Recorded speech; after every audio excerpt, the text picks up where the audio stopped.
Welcome to another episode of Solitaire Quest.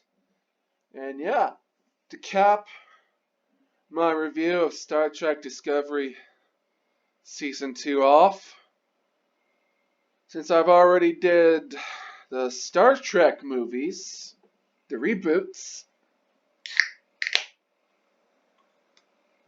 I'm gonna be tackling, I'm gonna cap this off with the Star Wars sequel trilogy, because why not?